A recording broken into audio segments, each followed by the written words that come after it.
So what do you do if your spouse is cheating? Or if you think your spouse is cheating? Now, for some people, the answer to this question is very simple. You cheated. I'm done. We're getting a divorce. But for most people, it's not that easy. I'm Karen Covey. I'm a divorce advisor, attorney, mediator, and coach. And today I want to talk about what do you do when you find out your spouse is cheated? Or when you think you know that your spouse is cheated? Because the truth is the first step, no matter what, is to get the facts. You have to know whether or not what you're thinking about or what you're suspicious of is actually true. Now, for some people, that's really easy. They've got the cell phone with all the text messages on it, or they drove by their spouse's work and there was their spouse in the parking lot with someone else. They've got what we call in the legal profession the smoking gun.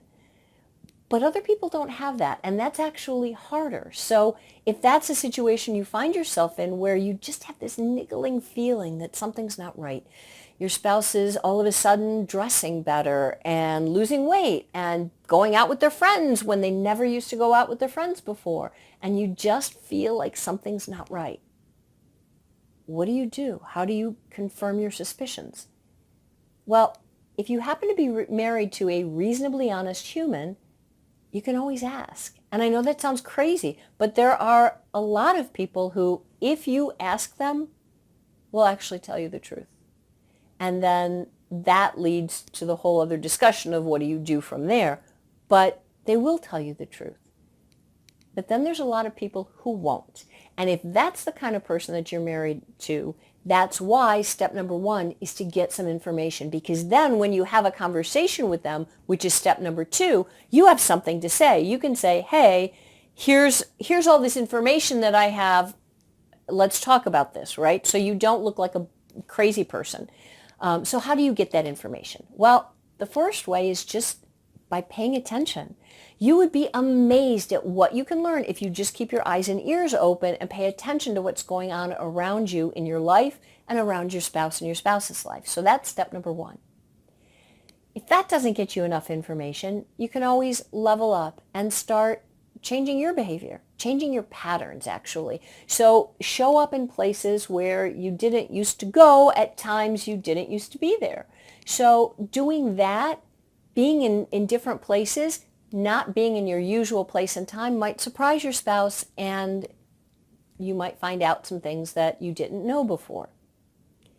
The third thing that you can try, and I hesitate to say this, but you can do it, is to get a private investigator. And I know that may be your inclination. You may want to find out the facts, but realize before you do that, that choice has consequences. I mean, first of all, obvious ones, it's going to cost you a lot of money and it's going to take time. But beyond that, if your suspicions are not well-founded and your spouse isn't having an affair, but now he or she finds out about the private investigator, now you do have a problem in your marriage. Now you breach the trust in your marriage, and you're going to have to have a conversation about that, and that may take you in places that you don't want to go. Or maybe it's a good thing. I don't know. But just understand, hiring a PI has some consequences. And of course, if your spouse was cheating, your spouse breached the trust, and at least now you have proof of it.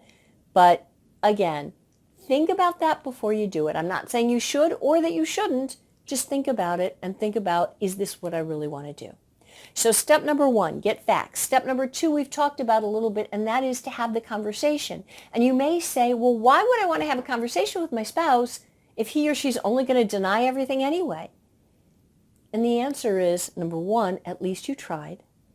And number two, their reaction and their responses are going to give you more information, and it will help you in figuring out what's your next step. What do you want to do?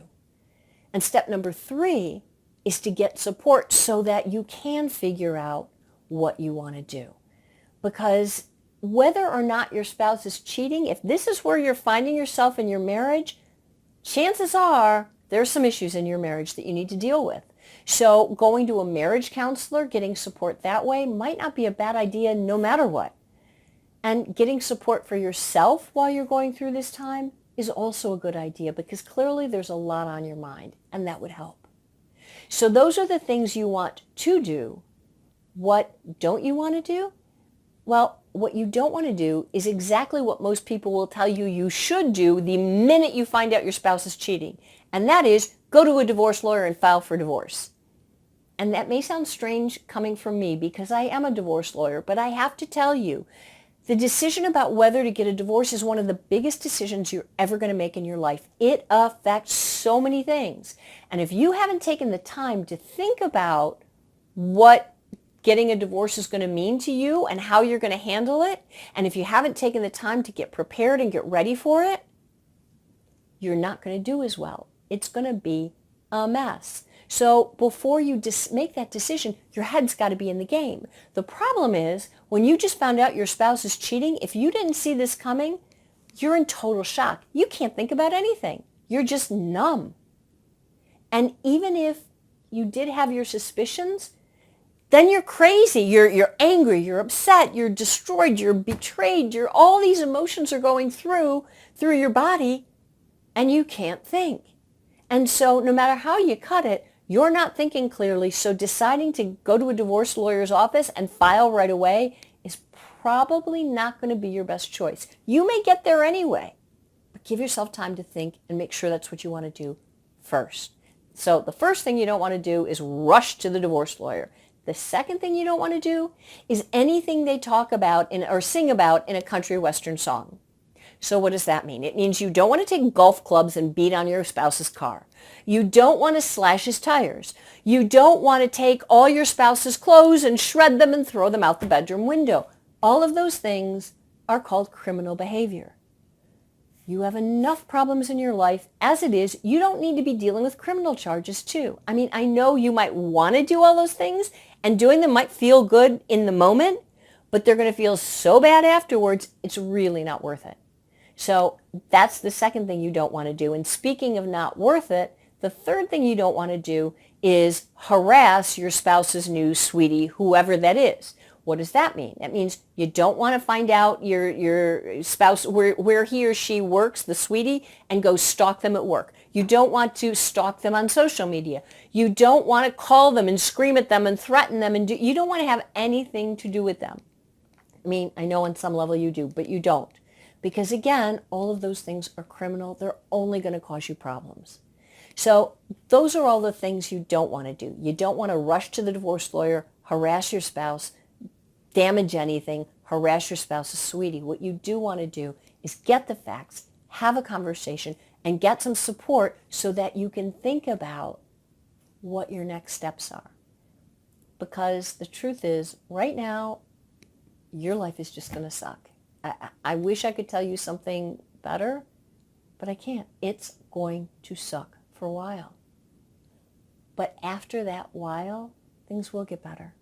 And there is light at the end of the tunnel, and you can come out of this better and stronger, even though it doesn't feel like it right now. So hang in there. Know that you will get through this, and I'll talk to you again in the next video. Bye for now.